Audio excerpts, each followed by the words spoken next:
దేవుని యొక్క వాక్యాన్ని చూసుకుందాం. సామెతల గ్రంథములో నుండి 4వ అధ్యాయము. సామెతల గ్రంథము 4వ అధ్యాయము 5వ వచనం నుండి 8వ వచనం వరకు నేను చదువుతాను. మీరందరూ కూడా బైబిల్లో ఫాలో అవ్వండి. సామెతల గ్రంథము 4వ అధ్యాయము 5వ వచనం నుండి 8వ వచనం వరకు నేను చదువుతాను. మీరందరూ కూడా బైబిల్లో ఫాలో అవ్వండి. సామెతల గ్రంథం 4వ అధ్యాయము 5 నుంచి 8 వరకు. జ్ఞానము సంపాదించుకొనుము, బుద్ధి సంపాదించుకొనుము, నా నోటి మాటలను మరువకము, వాటి నుండి తొలగిపోకము. జ్ఞానమును విడువకయుండినడలా అది నిన్ను కాపాడును, దాన్ని ప్రేమించినడలా అది నిన్ను రక్షించును. జ్ఞానము సంపాదించుకుంటయే జ్ఞానమునకు ముఖ్యాంశము. నీ సంపాదన అంతయు ఇచ్చి బుద్ధి సంపాదించుకొనుము, దాన్ని గొప్ప చేసినడలా అది నిన్ను హెచ్చించును, దాన్ని కౌగులించినడలా అది నీకు ఘనతను తెచ్చును. ఈ రోజున జ్ఞానం గురించి కొన్ని విషయాలు, ఈ రోజున అలాగనే వీలైతే ఒక 2-3 వారాలు అనుకుంటున్నాను, జ్ఞానం గురించి దేవుని యొక్క వాక్యంలో కొన్ని విషయాలు మనం తెలుసుకుందాం. బైబిల్లో మనము నేర్చుకోవాల్సిన సంగతులు చాలానే ఉంటున్నాయి. విశ్వాసము, ప్రార్థన, అలాగే గత వారం వరకు మనము తెలుసుకున్న అంతరంగ పురుషుని గురించి, అలాగే చాలా విషయాలు ఉంటాయి. అలాగనే జ్ఞానము గురించి కూడా బైబిల్ మనకు చాలా విషయాలు బోధిస్తుంది. ఇప్పుడు సామెతల గ్రంథం మొత్తం కూడా జ్ఞానమును గొప్ప చేస్తూ కొన్ని విషయాలు బోధిస్తూ రాయబడినటువంటి సామెతలు. ఇది సొలొమోను ద్వారా మ్యాక్సిమం ఎక్కువ శాతం సొలొమోను రాసినటువంటి గ్రంథం ఇది, సామెతల గ్రంథం. ఇందులో ఎక్కువగా జ్ఞానము గురించి, జ్ఞానం యొక్క గొప్పతనం గురించి, జ్ఞానం యొక్క విలువ గురించి, ఆ జ్ఞానమును ఎలా సంపాదించుకోవాలి దాని గురించి బైబిల్లో ఉంది. ఇప్పుడు చూడండి, జనరల్గా మనం ఆలోచన చేస్తే ఒక ఆత్మ సంబంధమైనటువంటి గ్రంథంలో ఈ జ్ఞానం గురించి రాయబడినటువంటి కొంతవరకు మనకు ఆశ్చర్యం కలిగించేటువంటి కార్యం. ఎందుకంటే మనము జ్ఞానము అనేసరికి సహజంగా మనకు వచ్చేటువంటి ఐడియా ఏంటంటే జ్ఞానం అనేటువంటిది భౌతిక సంబంధమైనటువంటిది అనుకుంటాం. కానీ యాక్చువల్గా జ్ఞానం అనేటువంటిది లోక సంబంధమైన జ్ఞానం ఉంది, అలాగనే ఆత్మ సంబంధమైన జ్ఞానం కూడా ఉంది. అయితే గొప్ప విషయం ఏంటంటే జ్ఞానం అనేటువంటిది మనకి చాలా ఇంపార్టెంట్. మనకి భక్తి, ఆత్మీయత ఎంత ఇంపార్టెంటో అలాగే ఈ జ్ఞానం కూడా మనకు చాలా ఇంపార్టెంట్. అయితే దేవుడు ఈ జ్ఞానం అనేటువంటి దాన్ని దేవుడు విడిచిపెట్టకుండా దాన్ని కూడా రాసుంచి తన ప్రజలు ఎలాగ జ్ఞానవంతులుగా ఉండొచ్చు, ఎలాగ బుద్ధిని సంపాదించుకోవచ్చు, ఎలాగ తెలివితేటలు సంపాదించుకోవచ్చు దేవుడు వాక్యం ద్వారా కూడా రాసుంచాడు. ఇప్పుడు అందుకని చూడండి, ఈ జ్ఞానం గురించి మనం తెలుసుకుందాం. ఈ రోజున కొన్ని విషయాలు మరి వచ్చారు కూడా కొన్ని విషయాలు తెలియజేస్తాను. జ్ఞానం యొక్క విలువను మనం అర్థం చేసుకోవాలి. ఇప్పుడు చూడండి, సహజంగా మనం ఏమనుకుంటామంటే చాలామంది కంటే నేను జ్ఞానవంతునని మనం అనుకుంటాం. కానీ యాక్చువల్గా చూస్తే, వాస్తవంగా బైబిల్ ప్రకారం మనం చూస్తే, ప్రాక్టికల్గా చూస్తే ప్రతి వాళ్ళు కూడా ఎంతో కొంత జ్ఞానం ఉంటుంది, అలాగే ప్రతి వాళ్ళు ఎంతో కొంత అజ్ఞానం కూడా ఉంటుంది. ఒకే వ్యక్తి పూర్తిగా అజ్ఞానిగా ఉంటాడు అని మనం చెప్పలేము, అలాగనే ఒక వ్యక్తి పరిపూర్ణంగా జ్ఞానవంతుడుగానే ఉంటాడని కూడా చెప్పలేము. ఆయా సందర్భాలను బట్టి, మనకున్న సిచ్యువేషన్ బట్టి, మనము నడిపింపబడుతున్నటువంటి విధానాన్ని బట్టి చాలా సందర్భాల్లో మనం ఏంటంటే మన లైఫ్లో కొన్ని మూమెంట్స్లో మనం చాలా జ్ఞానంగా ఉంటాం, మరికొన్ని మూమెంట్స్లో మనం చాలా అజ్ఞానంగా కూడా మనం ఉండేటువంటి అవకాశం ఖచ్చితంగా ఉంది. ఇప్పుడు చూడండి, మనం చాలాసార్లు గ్రహించాం, కానీ మనందరం కూడా ఏదో టైంలో అజ్ఞానంగా మాట్లాడడం, అజ్ఞానంగా ఏదో చేయడమో అన్నట్టు ఇంకా రోజుకు కూడా చాలా సందర్భాలు చేస్తాం, డైలీ కూడా చాలా సందర్భాల్లో. కాకపోతే ప్రాబ్లం ఏంటి, కొన్నిసార్లు మనం గుర్తించలేనంత అజ్ఞానంగా ఉంటాం. మనం చాలా సందర్భం ఏంటంటే చాలా కాలం తర్వాత ఎప్పుడుకో మనం కొంచెం జ్ఞానంలో ఎదిగితే అప్పుడు అనిపిస్తుంది మనం అలా చేయకుండా ఉండాల్సింది, అలా మాట్లాడకుండా ఉండాల్సింది, అలా అనకుండా ఉండాల్సింది, లేదా అక్కడికి వెళ్ళకుండా ఉండాల్సింది, ఇలా చాలా అనుకుంటాం మనం. కానీ మనం తెలుసుకోవాల్సిన విషయం ఏంటంటే మనలో ఖచ్చితంగా మనలో కూడా అజ్ఞానము ఉంటుంది. అందుకనే దేవుడే స్వయంగా మనకి జ్ఞానాన్ని బోధిస్తానని చెప్తున్నాడు. ఇప్పుడు చూడండి, ఈ రోజుల్లో జ్ఞానమును సంపాదించుకోవడానికి చాలా రకాలైనటువంటి సోర్సెస్ మనకు ఉన్నాయి.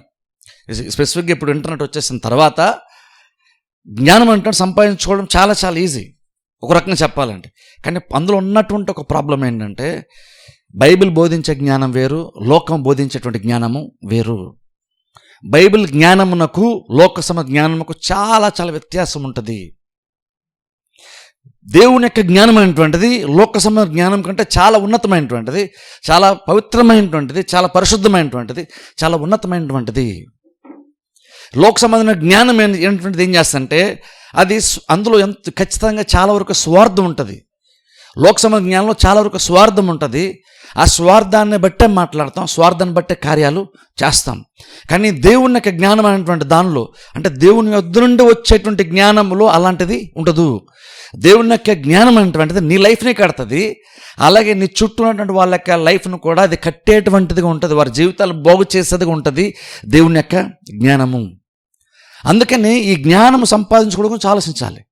ఇప్పుడు ఎందుకన్నా చూడండి, ఇక్కడ సొలొమోను రాస్తూ చెప్తున్నటువంటి మాటని యాక్చువల్గా కొంచెం పైన చదివితే, వీళ్ళైతే తర్వాత ఎప్పుడైనా చెప్తాను. మొదటి రోజు చదివిన అక్కడ దావీదు యాక్చువల్గా ఈ మాటలు సొలొమోనుకి తెలియజేస్తాడని సొలొమోను చెప్తాడు మొదట్లో మనం చూస్తే. కానీ అవన్నీ రాబోతున్న వారిలో మనం చూద్దాం. కానీ చూడండి 5వ వచనం మనం చూసినట్లయితే చూడండి, అక్కడ సొలొమోను మాట్లాడుతున్నాడు, జ్ఞానము సంపాదించుకొనుము. ఇప్పుడు చూడండి, జ్ఞానము, బుద్ధి, వివేకం అన్నీ చాలా వచ్చినాయి. దానికి కొంచెం చిన్న వ్యత్యాసంతో ఉంటుండగా కానీ బేసిక్ అర్థమంతా ఒకటి. అందుకని జనరల్గా జ్ఞానం అనేస్తాను. కానీ జ్ఞానమునకు, బుద్ధికి, వివేచనకి ఇలా చిన్న చిన్న వ్యత్యాసాలు ఉంటాయి. కానీ నేను జనరల్గా కానీ ఈరోజు స్పెసిఫిక్గా అయితే మాత్రం నేను జ్ఞానం అన్నప్పుడు బేసిక్ జ్ఞానం గురించి మాడతాను. అది బైబిల్ కొన్నిసార్లు వివేచన ఉండొచ్చు, లేదా బుద్ధి అని ఉండొచ్చు, అయినా నేనైతే జ్ఞానం అనే మాడతాను. అంటే ఇక్కడ బుద్ధి ఉంటే నేను జ్ఞానం చెప్తానంటే నేను పొరపడినాలు అనుకోకండి. బేసిక్ జ్ఞానం గురించి మాట్లాడతాను కొన్ని విషయాలు. ఇక్కడ చూడండి, జ్ఞానము సంపాదించుకోవడం గురించి ఇక్కడ బైబిల్లో దేవుడు మనకు చెప్తున్నాడు. సొలొమోను రాశాడు, కానీ సొలొమోను ద్వారా దేవుడు మనకి విషయాలు చెప్తున్నాడు. అలా చెప్తూ దేవుడు అంటున్న మాట ఏంటంటే, జ్ఞానమును సంపాదించుకొనుము. ఇప్పుడు చూడండి, ఆ మాటలోనే చాలా అర్థం ఉంది. జ్ఞానమును సంపాదించుకొనుము అన్నటువంటి అర్థం ఏంటంటే, బైబిల్ అటువంటిది అందరికీ రాయబడిన గ్రంథం, ఎవరో ఒకరికిద్దరికని కాదు. ఇప్పుడు అలా చూసుకున్నప్పుడు జ్ఞానము సంపాదించుకొనుము అని బైబిల్ అన్నట్టు అర్థం ఏంటంటే, ప్రతి వారికి జ్ఞానం అనేటువంటిది ఇంకా ఖచ్చితంగా అవసరం అని అర్థం. అందుకనే బైబిల్ జ్ఞానము సంపాదించుకొనుము అని చెప్తుంది.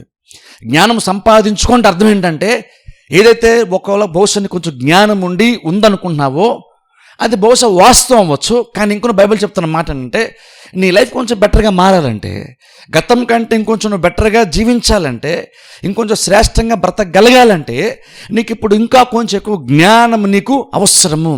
అందుకనే బైబిల్ అంటుంది, జ్ఞానాన్ని సంపాదించుకో. జ్ఞానాన్ని సంపాదించుకుంటే అర్థం ఏంటంటే, మనందరికీ ఏదైతే జ్ఞానం ఉంది, నాకు అన్నీ తెలుసు అనుకుంటున్నామో యాక్చువల్ అది వాస్తవము కాదు. జ్ఞానం సంపాదించుకోవడం ఫస్ట్ మెట్టేంటంటే, నీకు కూడా జ్ఞానం అంటుంది ఇంకా అవసరము, ఇంకొంచెం బెటర్గా నాకు జ్ఞానం ఉంటే బాగుండు అనేటువంటి ఆలోచన ప్రతి విశ్వాసకి రావాలి. జ్ఞానం సంపాదించుకోవడం కోసం చెప్తున్నాను. జ్ఞానం సంపాదించుకోవడం ఫస్ట్ మెట్టు ఏంటంటే, నాకున్న జ్ఞానం సరిపోదు, నాకు ఇంకొంచెం జ్ఞానం ఉంటే బాగున్ను, సిచ్యువేషన్స్ని బెటర్గా హ్యాండిల్ చేస్తాను, జడ్జిమెంట్ కరెక్ట్గా ఉంటుంది, నేను వెళ్తున్నటువంటి మార్గము, నేను ఆలోచిస్తున్న ఆలోచనలు, తీసుకుంటున్నటువంటి నిర్ణయాలు ఇంకొంచెం బెటర్గా నేను తీసుకోవడానికి నాకు బాగుంటుంది, దాన్ని బట్టి నా లైఫ్ బెటర్గా మారుతుంది. కాబట్టి నాకు ఇంకొంచెం జ్ఞానం ఉంటే బాగుండు అనేటువంటి ఒక ఆలోచన రావాలి. అంటే నాకు కూడా జ్ఞానం అవసరము అనేటువంటి ఆ ఆలోచన, ఆ తలంపు ప్రతి ఒక్క వ్యక్తికి రావాలి. అలా వస్తేనే నువ్వు భవిష్యత్తులో జ్ఞానం సంపాదించుకునే అవకాశం ఉంటుంది. జ్ఞానం కావాలంటే ఫస్ట్ మెట్ ఏంటంటే, నాకు జ్ఞానం అవసరం అనే గుర్తింపు ఉండాలి. అవసరాన్ని గుర్తించినటువంటి వారికి దేవుడు ఏది ఇవ్వడు. నీకు ఇంకా జ్ఞానం అవసరం గుర్తించాలి. అందరూ బైబిల్ చెప్తాను మాట్లాడి, జ్ఞానమును సంపాదించుకొనుము అంటే అర్థం ఏంటంటే, నీకున్న జ్ఞానము సరిపోదు, ఇంకా ఎక్కువగా నువ్వు సంపాదించుకోవాలని అర్థం. అది మాత్రం కాదని ఇంకొక అర్థం ఏంటంటే, ఆ జ్ఞానము నువ్వు తెలుసుకోవాలని ఆశ నీకుండి, నాకున్నది సరిపోదు, నాకు ఇంకా ఉంటే బాగుండని నీకు అనిపిస్తే సంపాదించుకొని మనం ఉందంటే అర్థం ఏంటంటే, ఎక్కడో ఒక దగ్గర నీకు అందుబాటులో ఉంది అని అర్థము. అది కనుక ప్రపంచంలో ఎక్కడ లేకపోతే, ప్రపంచం దొరికే అవకాశం లేకపోతే కనుక సంపాదించుకోమని దేవుడు చెప్పేవాడే కాదు. జ్ఞానం సంపాదించుకోనమంటే అర్థం ఏంటంటే, నీ జ్ఞానం అవసరం విషయం గుర్తించాలి. అవసరం గుర్తించిన తర్వాత నెక్స్ట్ నువ్వేం గుర్తించాలంటే, నేను జ్ఞానం సంపాదించుకోగలిగేటువంటి అవకాశం నాకు ఖచ్చితంగా ఉంది. ఎక్కడో జ్ఞానం అయితే ఎక్కడో మర్మంగా లేదు, జ్ఞానం అందుబాటులో ఉంది. కాబట్టి ఖచ్చితంగా జ్ఞానాన్ని నేను సంపాదించుకోగలిగేటువంటి స్థితి ఉంది అని అర్థం చేసుకోవాలి. ఇప్పుడు ఏంటంటే, జ్ఞానం లేనప్పుడు నాకు జ్ఞానం లేదంటే, నాకు బుద్ధి లేదు, ఏంటంటే నేను అమాయకుడిని అని కొన్నిసార్లు మనం ఏంటంటే, నాకు తెలివితేటలు ఇంతే అని కొన్నిసార్లు ఆ స్థితిని సమర్థించుకొని, కొంతమంది జాలను సంపాదించుకొని, నాకు ఇంకెంతకు మించి నాకు చేత కాదు అనుకొని అలాగే సెటిల్ అయిపోదాం అనుకుంటాం చాలాసార్లు మనం. కానీ మనం గుర్తుపెట్టుకోవాలి, బహుశా అన్యులకైతే జ్ఞానం సంపాదించుకోవడానికి అవకాశం లేదేమో, కానీ దేవుని బిడ్డలకైతే మాత్రము జ్ఞానం సంపాదించిన అవకాశం ఖచ్చితంగా ఉంది. ఎందుకంటే పరిశుద్ధాత్మకు మరొక పేరు అంటే జ్ఞాన బలము కలిగినటువంటి ఆత్మ అని పరిశుద్ధాత్మకు ఒక పేరు ఉంది. జ్ఞాన బలములు కలిగిన ఆత్మ అంటే అర్థం, పరిశుద్ధాత్మ దేవుడు మనకి జ్ఞానాన్ని కూడా నింపుతాడు, జ్ఞానాన్ని కూడా దేవుడు మనకి ఇస్తాడు. సో జ్ఞానం సంపాదించుకోవాలంటే ఫస్ట్ ఆఫ్ ఆల్ మనకు జ్ఞానం సరిపోదు, నాకు అవసరం గుర్తించాలి. నీకు అవసరమైన అందుబాటులో కూడా ఉంది. అందుబాటులో ఉందని నేను చెప్తుందంటే నాకు ఇంతేనండి, నాకు ఎంత మించి నా బ్రెయిన్ ఏది కూడా గ్రాస్ప్ చేయలేదు, ఇది అర్థం చేసుకుని నా తెలివితేటలు ఇంతే, నా కెపాసిటీ ఇంతే అని అనుకోవడానికి వీలు లేదు. సరే, నువ్వు జ్ఞానం అవసరం గుర్తించు, కానీ అందుబాటులో దాన్ని గుర్తించకపోతే ఏమనుకుంటామంటే నా తెలివితేటలు ఇంతే, నాకు ఎంతమంది నాకు ఆలోచించలేదు, ఎంతమంది నాకు చేత అవదు, కాబట్టి ఇంతకుమించి ఎక్కువ నా నుండి ఎక్స్పెక్ట్ చేయొద్దు అని జనరల్ కొన్నిసార్లు అనుకుని సమర్థించుకుంటాం మనం. కానీ ఈ మాటల అర్థం ఏంటంటే నీ జ్ఞానం నీకు అందుబాటులో కూడా ఉంది. అది మాత్రం ఇంకొక మూడో విషయంగా చెప్పాలంటే అది నువ్వు ఈజీగా పొందగలిగేటువంటి స్థితిలోనే, అంత దగ్గరలో నీకు అది ఉంది అని అర్థం. బాగా నువ్వు కష్టపడాలని కాదు, నీకు అది ఈజీగా అవైలబుల్గా ఉండేటువంటి స్థితిలోనే జ్ఞానం ఉంది. అది ఒకసారి ఆలోచన, నిజంగా మనకున్న జ్ఞానం సరిపోతుందా మనం ఆలోచించుకోవాలి. ఒకసారి వెనక్కి ఆలోచించనుకోండి, కొన్ని కార్యలు బహుశా మనకున్నటువంటి జ్ఞానాన్ని బట్టి ఆలోచించి కొన్ని డిసిషన్ మనం తీసుకొని కొంచెం అది మంచి రిజల్ట్ వచ్చి ఉన్నా సరే, ఈ తర్వాత కొంచెం కనుక మనం తర్వాత కనుక దాటి వచ్చిన తర్వాత ఆలోచిస్తే ఆటగా నేను కొంచెం బెటర్గా ఆలోచించుంటే అది ఇంకా బెటర్గా నేను కార్యం చేస్తుండేమో, ఇంకా బెటర్గా నాకు ప్రతిఫలము వచ్చేదేమో. చాలా సందర్భాల్లో చూడండి, మనకి ఏజ్ ఎక్కువైపోయి ఇంకా చదువుకోవడానికి కూడా అవకాశం లేని టైం వచ్చిన తర్వాత మనకి చదువు యొక్క వాల్యూ మనకు తెలుస్తుంది. అప్పుడు అనిపిస్తుంది నిజంగా అప్పుడు నేను చదువుకున్నా బాగున్నాను, కానీ చదువుకునేటప్పుడు ఏ స్టూడెంట్కి అలా అనిపించదు. చదువుకుంటే ఏ స్టూడెంట్ కూడా నార్మల్, ఇంకా కొంచెం చదువుకుంటే బాగున్నాను అని స్టూడెంట్ నార్మల్ అనుకోరు. నేను కొంచెం ఏదో రకంగా తప్పించుకుంటే బాగుంది, ఒక్కరోజు కొంచెం ఆడుకోవడం, ఇంకేదో చేసుకుంటే బాగున్నాను, పద్దాకా చదివానా అని స్టూడెంట్స్కి అలా అనిపిస్తుంది. కానీ నిజంగా దాని వాల్యూ ఎప్పుడు తెలుస్తుంది? అది దాటి వచ్చేసిన తర్వాత. అప్పుడు కొన్నిసార్లు ఆ టైంలో నేను వాళ్ళు చెప్పారు, మా తల్లిదండ్రులు చెప్పారు, వీళ్ళు చెప్పారు, వాళ్ళు చెప్పారు, కానీ నేను సరిగ్గా మనసు పెట్టలేదు, అందుకే నాకు చదువు లేదు, నాకు సర్టిఫికేట్ లేదు అనుకుంటాం. కొన్ని సందర్భాలు అంటే ఒకవేళ చదువుకున్నా మార్కులు ఒకవేళ వచ్చినా ఏదో సర్టిఫికేట్ సంపాదించుకున్నా ఏమనిపిస్తుంది అంటే ఇంకో కొంచెం బెటర్గా అప్పుడు నేను చదువుకుని ఉండుంటే ఇంకా కొంచెం మెరిట్ నాకు ఎక్కువ ఉండేది కదా, ఇంకొంచెం బెటర్ మార్కులు వచ్చాయి, ఆ బెటర్ మార్కులు వచ్చాను బహుశా ఇంకా నేను బెటర్ పొజిషన్లో బహుశా నేను ఉండేవాడినేమో. సరే, జ్ఞానం ఏంటంటే చూడండి, అంచెలంచెలుగా మన లైఫ్ని ఎలా ఎఫెక్ట్ చేస్తుందో మనం ఆలోచించాలి. నీకున్న జ్ఞానాన్ని బట్టి బహుశా నువ్వు ఏదో సంపాదించుకున్నా బాగానే ఉంది, మంచిది, అది కూడా దేవుని కృపే. కానీ ఒకసారి వెనక్కి ఆలోచిస్తే నిజంగా ఆ మూమెంట్లో కానీ నిజంగా జ్ఞానం యొక్క వాల్యూ తెలుసుకొని ఆ జ్ఞానం మనకి ఎవరో ఒక టీచర్స్ ఎవరో ఒక లెక్చరర్స్ మనకు బోధిస్తూ ఉన్నప్పుడు దాన్ని నిజంగా ఈ ఒక మూమెంట్ వస్తే మనకి జ్ఞానం నిజంగా అవసరం అవుతుంది అని ఆ రోజు గ్రహించి గనక జ్ఞానము బోధింపడుతున్నప్పుడు నేర్చుకుని ఉంటే ఎంత బాగుండేదని ఇప్పుడు మనకు అనిపిస్తుంటుంది.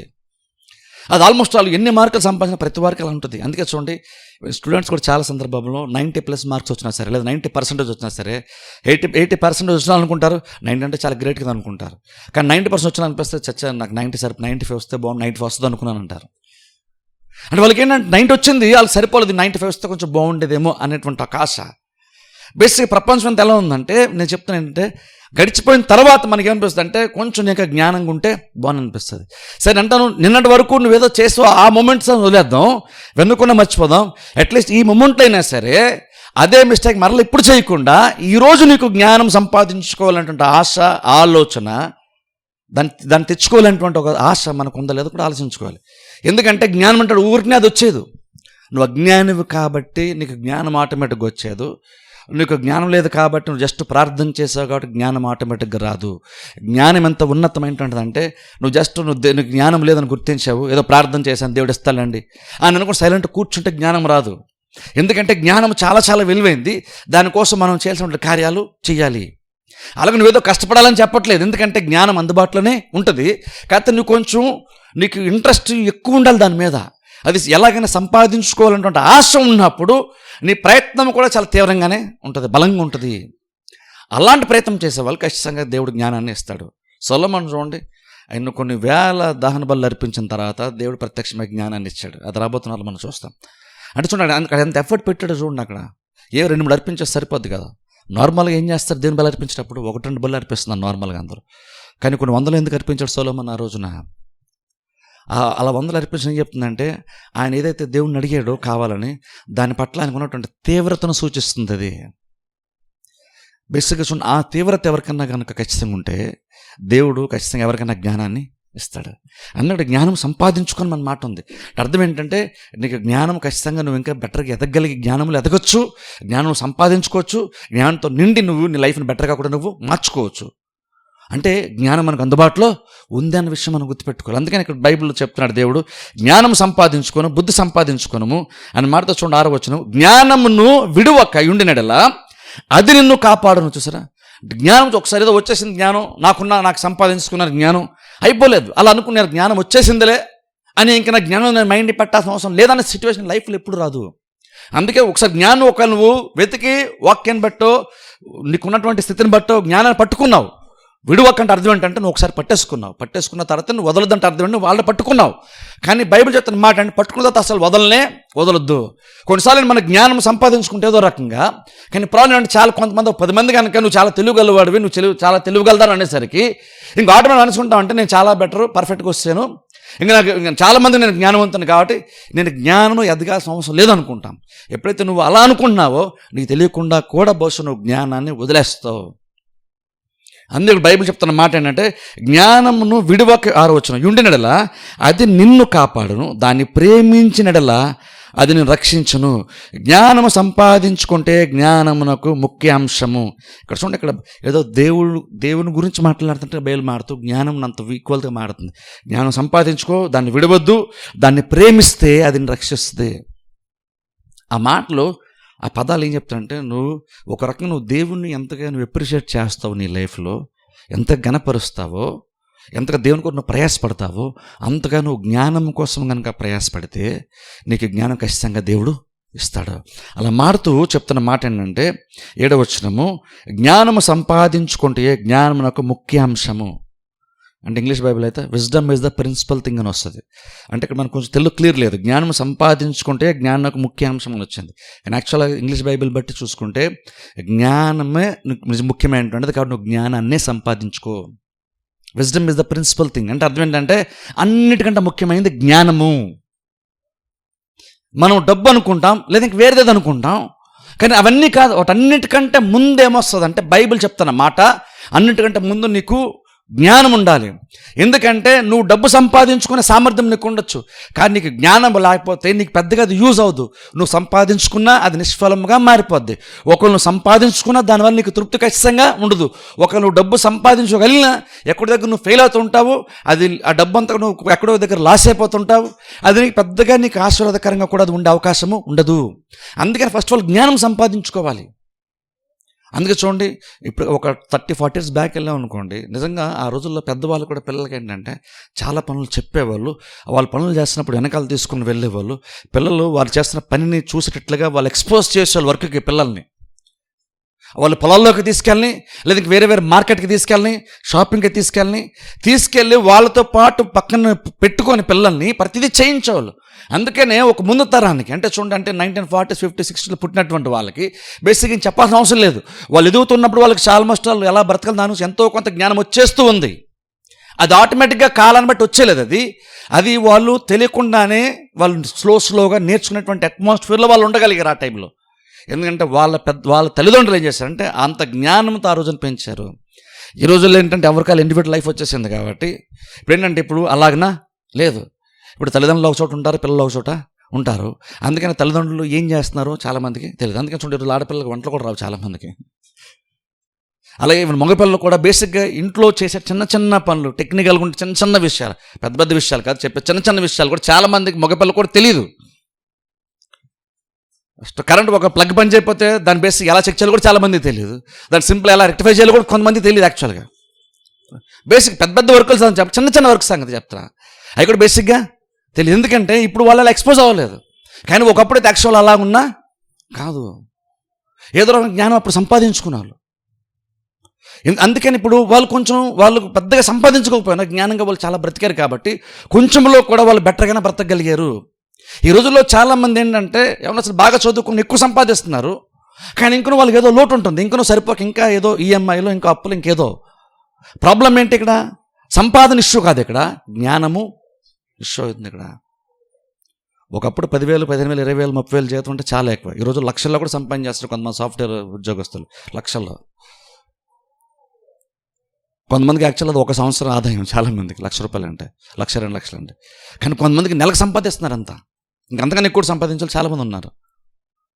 ఇప్పుడు నెల సంపాదిస్తున్నారు కాబట్టి వాళ్ళు ఏమైనా బోర్డు లక్షలు వెనకలు వేసుకుంటున్నారంటే లేదు. మళ్ళీ 20వ తారీఖు వస్తే కొన్ని సందర్భాలు 5,000 వాళ్ళ తల్లిదండ్రులు మళ్ళీ అడుగుతారు ఒక్కోసారి. అలా కూడా తయారైంది ప్రపంచం.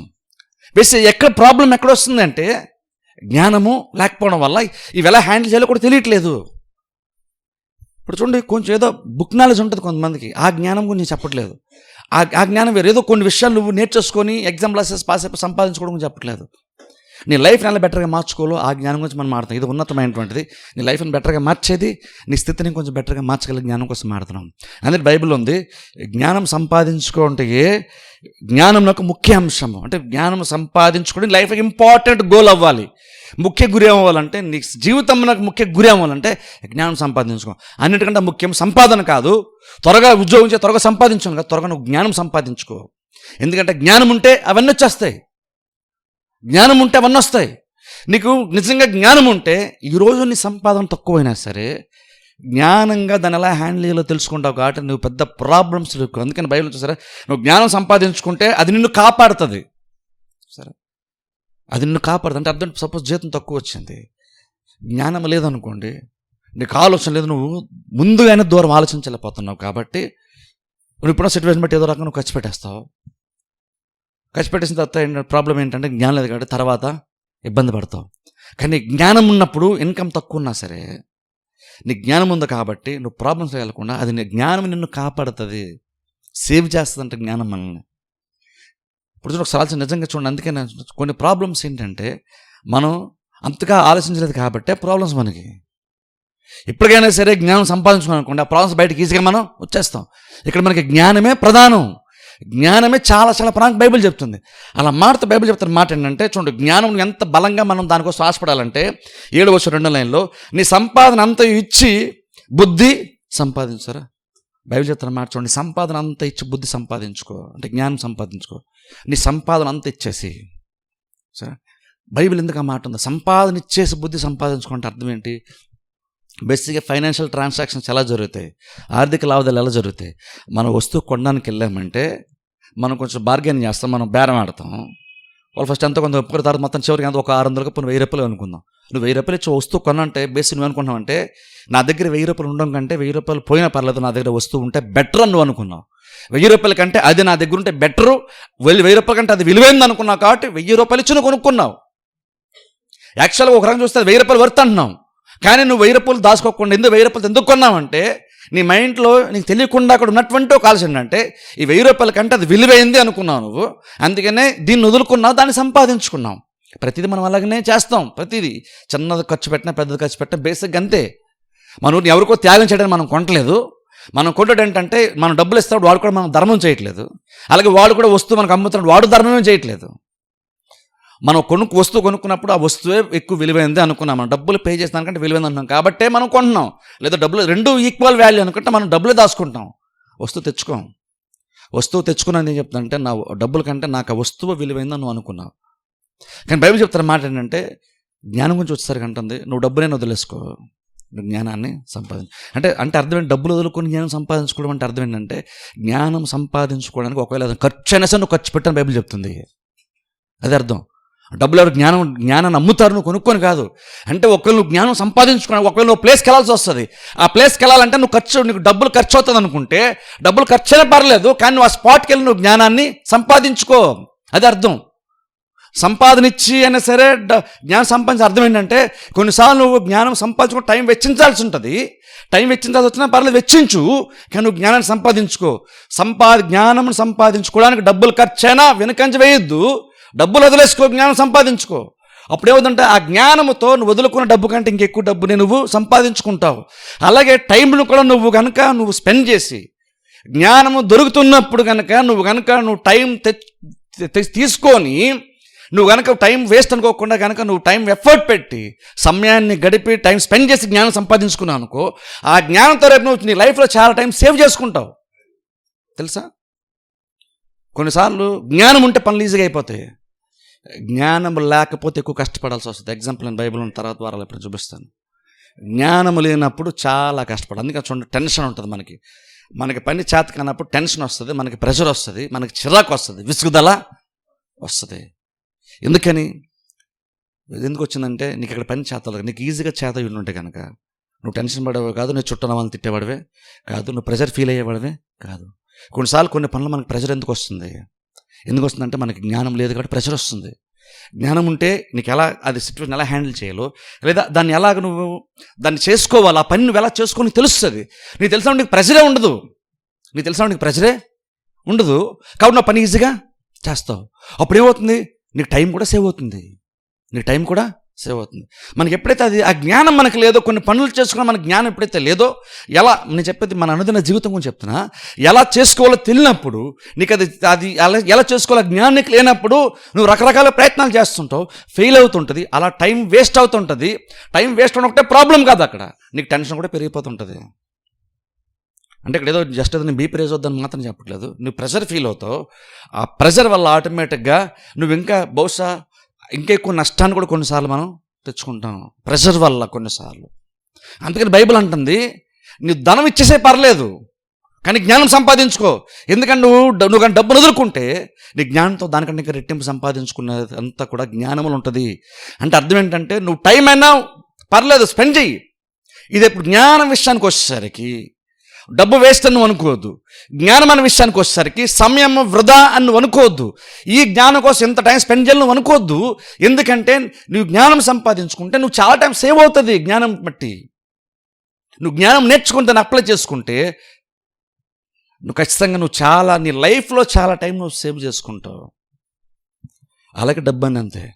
అందుకే నా పై వచనం ఉంది, నీ లైఫ్కి ఇంపార్టెంట్ జ్ఞానమే. Wisdom is the principal thing. అంటే అన్నిటికంటే ముఖ్యమైనటువంటిది ఏదైనా ఉందంటే మనిషికి లైఫ్లో జ్ఞానమే. డబ్బు కాదు, ఇది కాదు, వేరేది ఏది కూడా కాదు. అందుకంటే అంటే నువ్వు జ్ఞానం సంపాదించుకోవాలనేటువంటి ఆశ నీకు ఉండాలి. దానికి ఎంత తీవ్రత ఉండాలంటే దానికి అవసరమైతే ఎన్ని గంటలైనా టైం స్పెండ్ చేస్తానని అనిపించాలి. ఎంత డబ్బు ఖర్చు అయినా పర్లేదు, నేను జ్ఞానమును సంపాదించుకుంటానని అనిపించాలి మనకి. అలా అనిపించినప్పుడు నీకు తర్వాత గుర్తిస్తావు, నీకు డబ్బు వేస్ట్ అవ్వదు, నీ టైం కూడా ఎప్పుడు వేస్ట్ అవ్వదు. ఎప్పుడైతే మనం జ్ఞానం అనేటువంటిది అదే పెద్ద నీకు అంతగా అవసరం లేదనుకుంటావో అప్పుడు నువ్వు జ్ఞానాన్ని తృణీకరిస్తావు. బైబిల్ దానికి చాలా పేర్లు ఉన్నాయి, అజ్ఞానము, బుద్ధిహీనత, వెర్రివాడ, ఇవన్నీ ఉన్నాయి. చూడండి, కొన్నిసార్లు మనం పిచ్చోడు వెర్రోడు అంటే తిట్టడానికి వాడుతున్న పదం అనుకుంటున్నాం, కానీ అజ్ఞాని లేదా వెర్రివాడ అన్నప్పుడు తిట్టడానికి వాడుతున్న పదం కాదు యాక్చువల్గా. అది ఒక మనిషి యొక్క ఒక స్థితి, అది యాక్చువల్గా చెప్పాలంటే.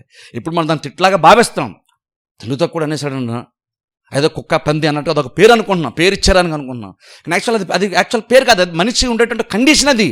అంటే అజ్ఞాని అన్నామంటే అర్థం ఏంటి, వెర్రివాడు అంటే అర్థం ఏంటంటే నీ కండిషన్ అలా ఉందంటే నువ్వు కొన్ని తెలియనటువంటి ఒక స్థితిలో ఉన్నావు కాబట్టి నువ్వు వెర్రివాడివి.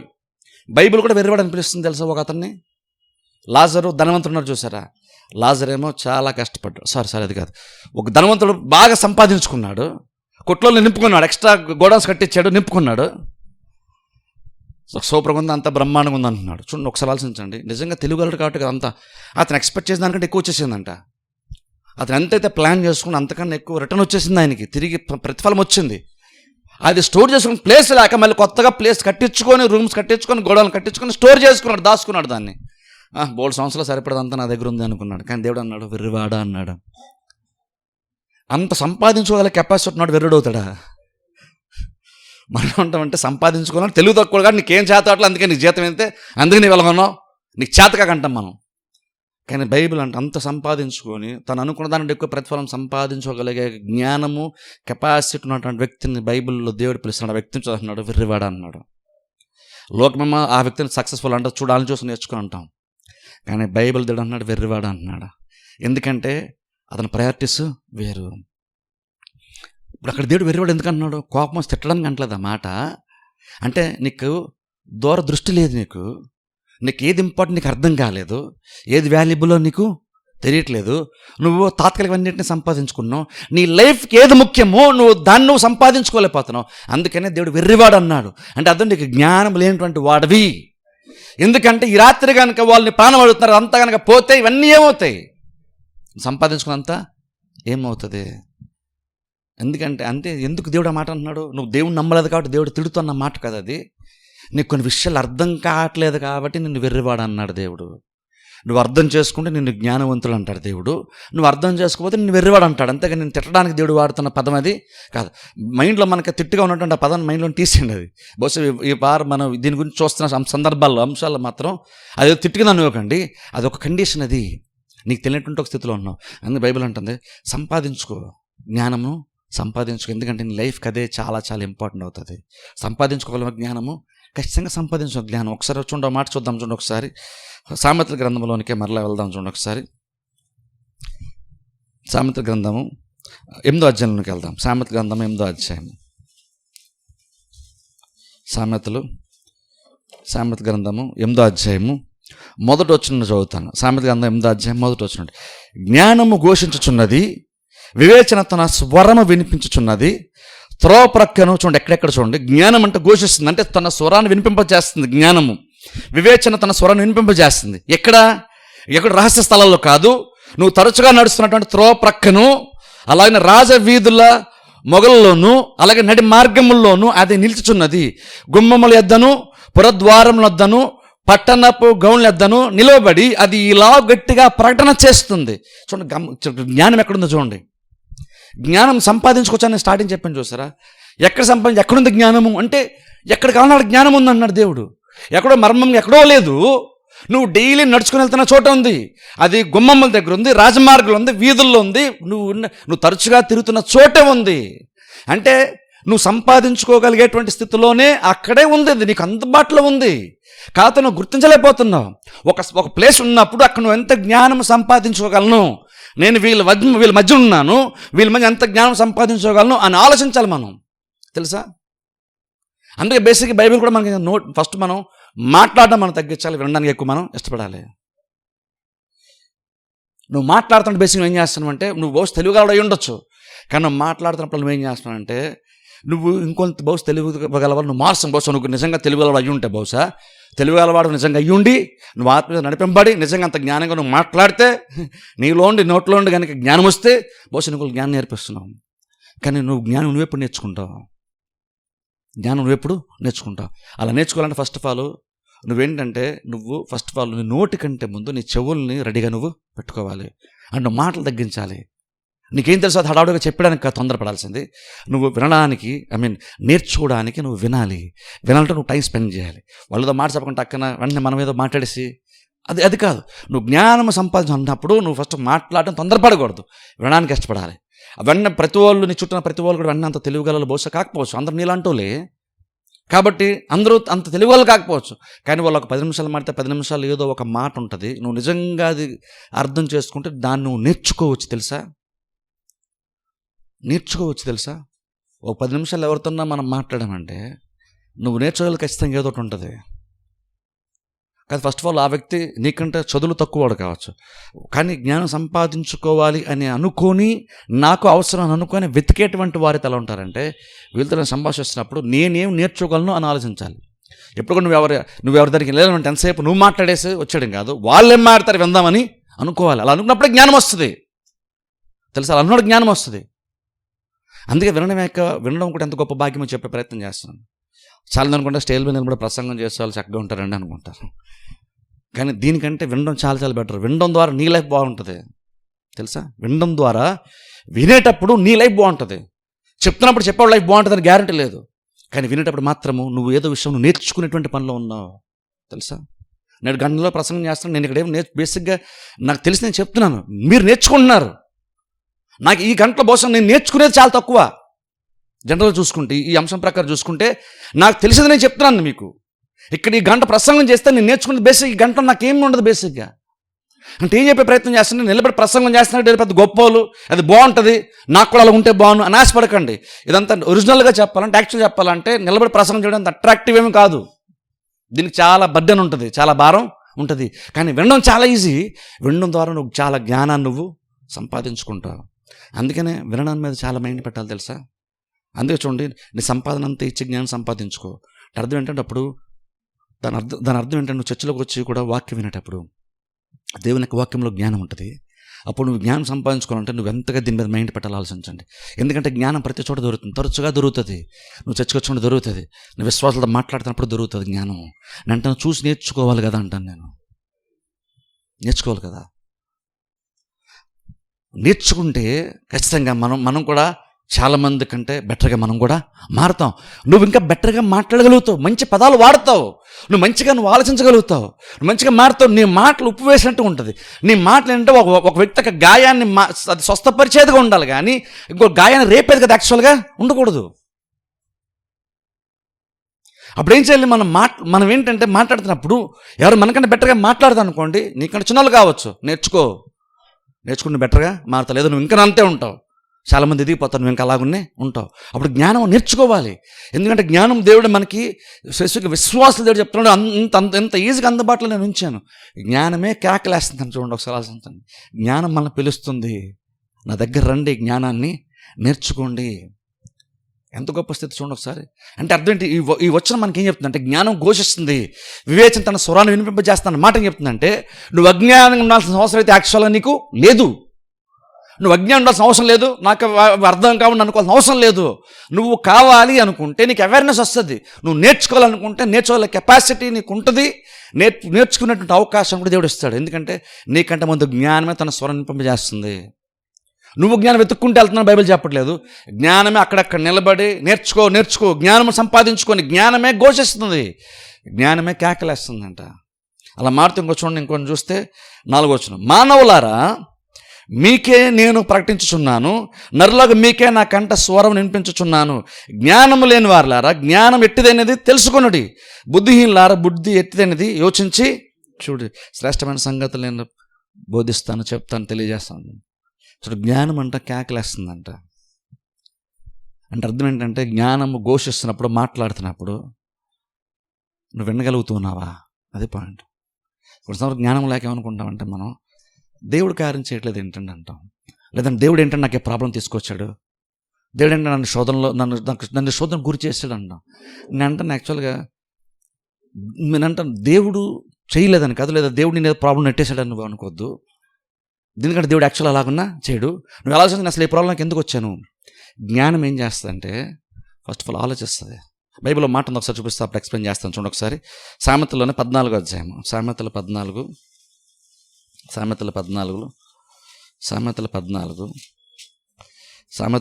16 వచ్చు నేను చదువుతాను చూడండి. సామెతల 14:16, జ్ఞానము గలవాడు భయపడి కీడు నుండి తొలగును, బుద్ధిహీనుడు, ఇక్కడ గమనించండి, బుద్ధిహీనుడు వెర్రవీగి నిర్భయముగా తిరుగును. ఇప్పుడు చూడండి, నిజంగా ఒక ప్రాబ్లం వచ్చినప్పుడు దేవుడు నాకు ఎందుకు ప్రాబ్లం ఇచ్చాడు, నాకు ప్రాబ్లం వచ్చాడు, దేవుడు ఏం చేయలేదేంటి అంటాం కొన్నిసార్లు. ప్రాబ్లమ్స్ ఏమిటంటే, నేను ప్రార్థన చేస్తాను, చర్చికి వెళ్తాను కదా, దేవుడి ప్రాబ్లం ఏంటండి, నాకు సాల్వ్ చేయలేదు, తప్పించలేదు, నేను ప్రార్థన చేస్తున్నాను కదా, దేవుడు ఎందుకు విడిపించలేదు అంటాం. కానీ నేను బైబిల్ చెప్తున్న మాట ఏంటంటే, నువ్వు ఫస్ట్ ఆఫ్ ఆల్ దేవుడు తప్పించలేదు ఏంటని అంటున్నావు, కానీ అంటాను దేవుడు చెప్పేది నువ్వు వినగలుగుతున్నావు. ఫస్ట్ ఆఫ్ ఆల్ అసలు దేవుడు మాట్లాడుతున్నప్పుడు నువ్వు విన్నావా?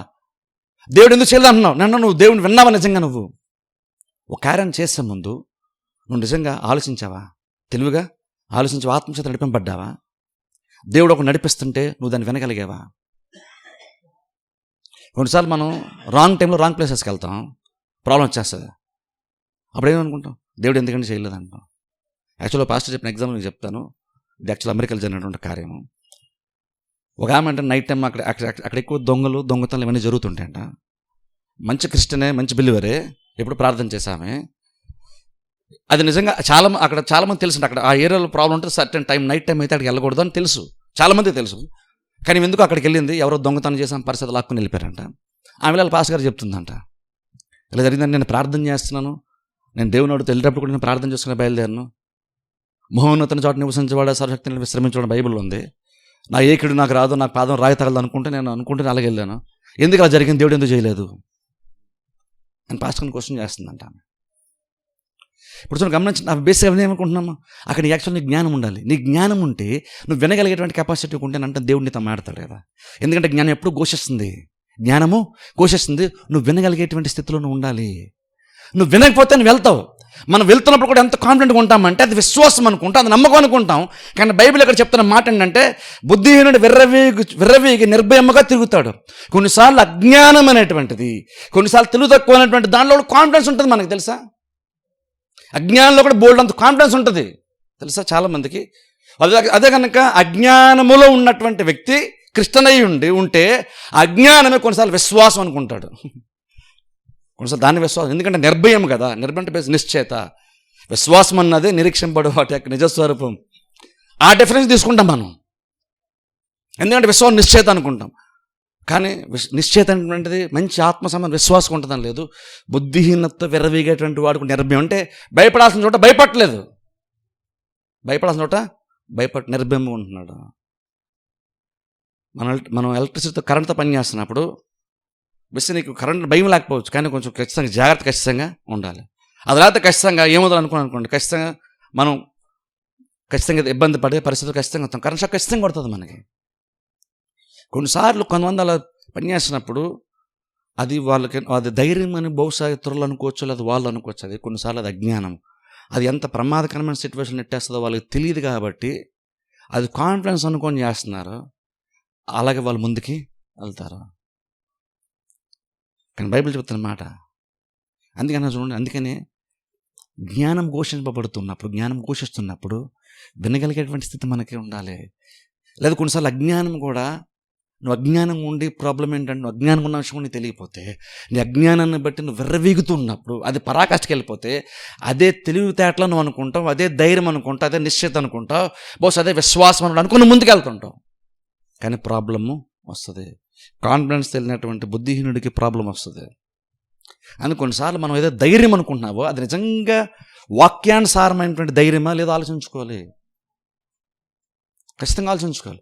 ఎందుకంటే కొన్నిసార్లు నువ్వు ఎంత అజ్ఞానంగా ఉంటామంటే ఆ బుద్ధిహీనతను బట్టి వచ్చేది కూడా మనం కాన్ఫిడెన్స్ అనుకొని, ధైర్యం అనుకొని, వీళ్ళందరూ భయపడతాను నేను భయపడను అనుకొని కొన్ని చేస్తాం. ప్రాబ్లం ఖచ్చితంగా వస్తే సఫర్ అవుతాం. దేవుడు ఎందుకండి అంటాం. నిజంగా జ్ఞానం ఉంటే ఆ జ్ఞానం నీకు కేకలేస్తుంది కదా లోపల, నువ్వు ఎలాగన్నా చేయొద్దు, ఇంతకు మించి నువ్వు దాటద్దు, ఇంతకు మించి వెళ్ళొద్దని జ్ఞానం మనకు చెప్పాలి కదా, మనం చెప్తుంది కదా, వింటే మనం.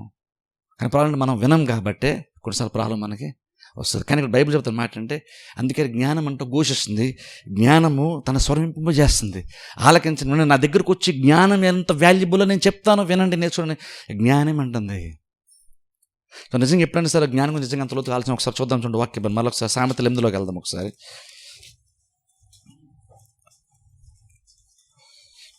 చూడండి, జ్ఞానం లేని 8:5 జ్ఞానం లేని వారులారా జ్ఞానం ఎట్టిదైనది తెలుసుకొనుడి, బుద్ధిహీనులారా బుద్ధి ఎట్టిదైనది యోచించి చూడండి, సరే ఆలోచించండి అంటుంది. ఇప్పుడు ఇంకొకసారి సామెతలు 2 చూద్దాం. చూడండి సామెతలు 2:3 చదువుతాను. సామెతలు 2:3 చూడండి, జ్ఞానం ఘోషిస్తాం మనం విన్నాం. చూస్తారు ఇప్పుడు ఇక్కడ చూస్తే 2:3 తెలివికై మొర్ర పెట్టినడలా, వివేచనకై మనవి చేసినడలా, వెండిని వెతికినట్లు దాన్ని వెతికినడలా, దాచబడిన ధనమును వెతికినట్లు దాన్ని వెతికినడలా, యెహోవా భయభక్తులు కలిగి ఉండేటిదో నీవు గ్రహించదు, దేవుని గురించిన విజ్ఞానము నీకు లభించును. చూడండి ఇక్కడ చూడండి, జ్ఞానం అంట ఎలా వస్తుంది? జ్ఞానం అంటే బైబిల్ చెప్తున్న మాట అంటే వెండిని వెతికినట్టు దాన్ని వెతుకు.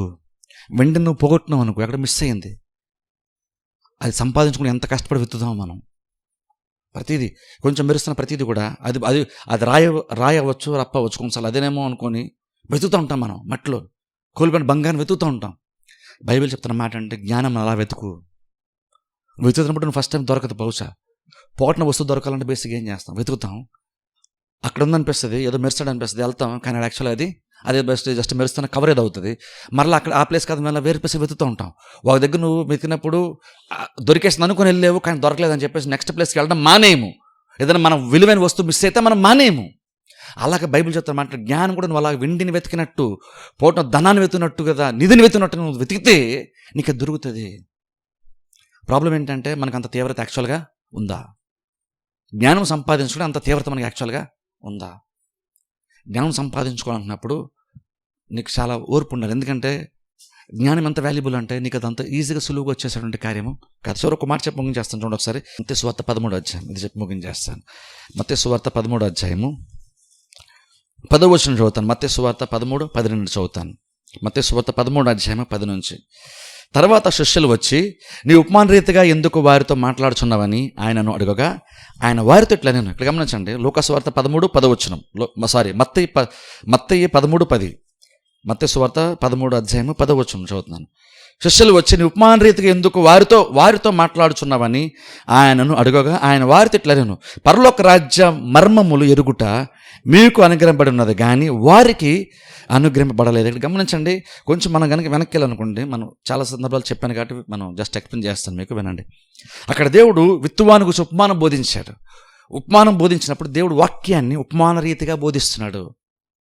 ఇప్పుడు చూడండి, అయితే దీని గురించి స్టడీ చేసి తెలిసింది ఏంటంటే, ప్రాచీన రోజులు అంటే చూడండి, గురువు శిష్యులు అని ఉండేవాళ్ళు చూసారా. బేసిక్గా ఆ కాలంలో బోధించేటువంటి వాళ్ళు శిష్యులకి నేర్పించేటప్పుడట బేసిక్గా వాళ్ళు ప్రతిదీ కూడా, శిష్యులకు కూడా ప్రతిదీ గురువు గారికి తెలుసు కాబట్టి ప్రతిదీ చెప్పడట.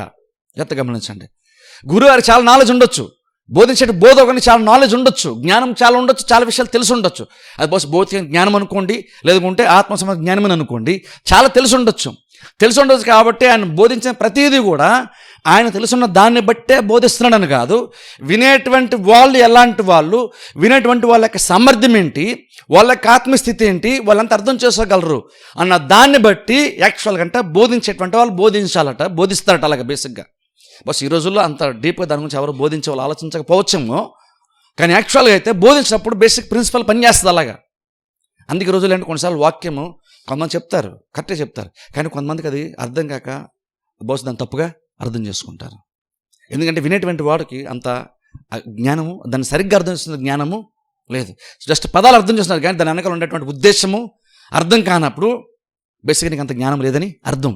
ఇక్కడ శిష్యులు చదువుతున్నారు క్రీస్తుని, ప్రభువా నువ్వు ఇందాక బోధించావు కదా వాక్యాన్ని, నువ్వు మర్మంగా ఎందుకు బోధించావు, ఉపమానరీతిగా ఎందుకు బోధించావు. ఉపమానరీతి అంటే అర్థం అంటే జస్ట్ ఒక స్టోరీ చెప్తారనే కాదు, అసలు అంటే ఒక రకంగా చెప్పండి ఎలా ఉంటుందంటే, వాళ్ళు ఏదైతే చెప్పాలనుకుంటున్నారో అది చెప్పకుండా చెప్తారు.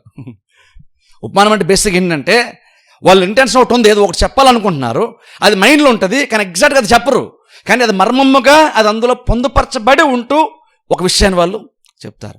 అప్పుడు ప్రాబ్లం ఏంటంటే పైపైన వినేటప్పుడు ఇదేనా ఉంది అందులో అనుకుంటాం, కానీ లోతుగా ఆలోచిస్తే ఉపమానములో లోతైనటువంటి ఒక భావము ఉంటుంది. గురువుగా తెలుసు, దాన్ని దృష్టిలో పెట్టుకునే బోధించాడు, కానీ ఓపెన్గా దాన్ని చెప్పేయకుండా మర్మముగా చెప్తారు. ఆ రోజుల్లో స్పెసిఫిక్గా అలా బోధించేవాళ్ళు. అందుకని యేసుక్రీస్తు కూడా చాలా విషయాలు ఉపమాన రీతిగా బోధించారు. అలా బోధించినప్పుడు శిష్యులకు అర్థం కాలేదు. వాళ్ళు అంటున్నారు, ప్రభువా నువ్వు ఎలాగో బోధించినప్పుడు వాళ్ళకి ఉపమాన రీతిగా కాకుండా, అంటే ఇండైరెక్ట్గా ఏదో విత్తనం అన్నావు, నేల అన్నావు, ఏదో ఆకాశ పక్షులు అయ్యి అన్నావు, డైరెక్ట్గా చెప్పేచ్చు కదా. ఇది వాక్యము, పక్షులేమో సాతానుడు, నేల మీద హృదయం, డైరెక్ట్గా చెప్పేస్తే వాళ్ళకి అర్థమైపోద్ది కదా. ఉపమాన రీతికి ఎందుకు చెప్పే వాళ్ళకి ఇక్కడ స్పెసిఫిక్ శిష్యులు చదువుతున్నారు. అంటే ఆయన ఉపమాన రీతి చెప్పినప్పుడు వాళ్ళకి అర్థం కాదు, యేసుక్రీస్తు ఎందుకు ఇలా బోధిస్తున్నాను, బహుశా బోధిస్తున్నప్పుడు అనుకున్నారు వాళ్ళు.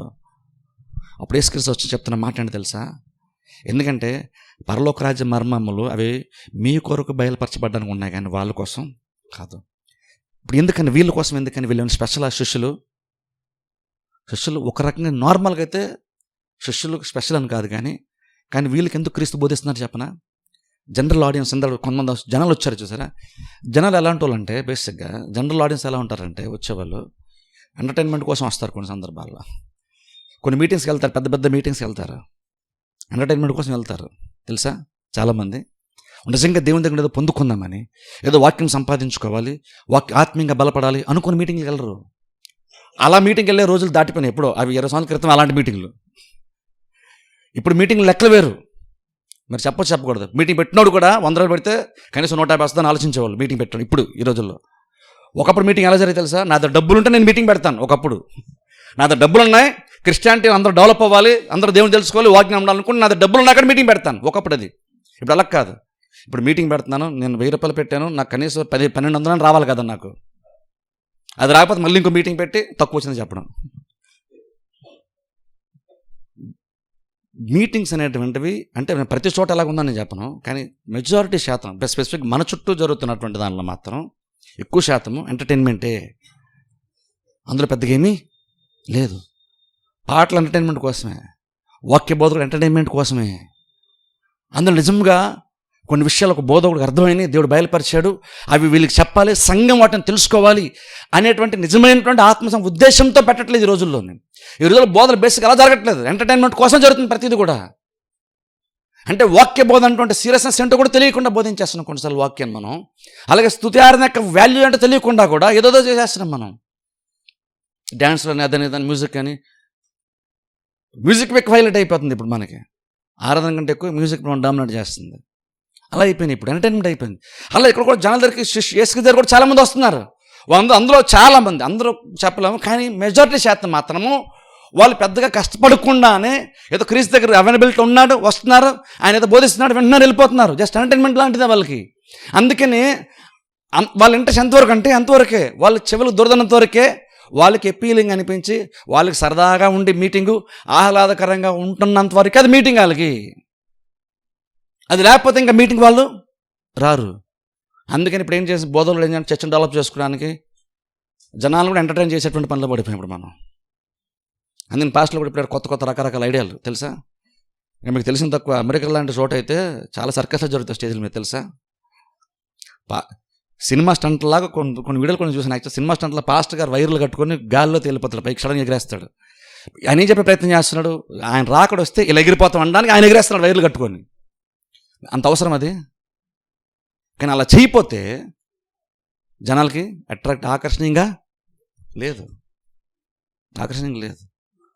అందుకే ఏదో ఒకటి హడావుడి చేసి ఎంటర్టైన్ చేసి తప్ప రారు. ఎప్పుడైతే ఎంటర్టైన్మెంట్ లేదో చర్చకి రారు చాలామంది.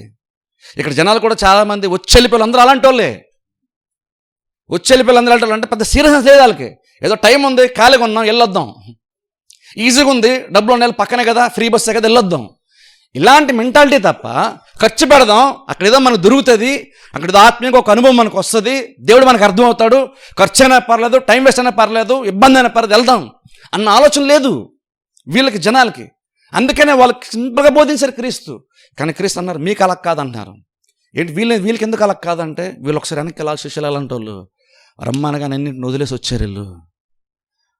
లోకాల అంటాడు వైద్యుడు, ఆ వృత్తిని డాక్టర్గా పనిచేసే వృత్తిని సర్వీస్ వదిలేసి వచ్చేసాడు. ఆలోచించండి మీరు.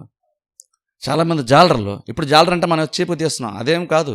ఆ రోజులో మెజార్టీ 2 ఉద్యోగాలు, అయితే వ్యవసాయం లేదనుకుంటే చేపలు పట్టడం, బేసిక్ ఇది ఎక్కువ శాతం. సో అదేమి చేపలు పట్టడం అంటే అల్పమైనటువంటి కార్యమేం కాదు అది.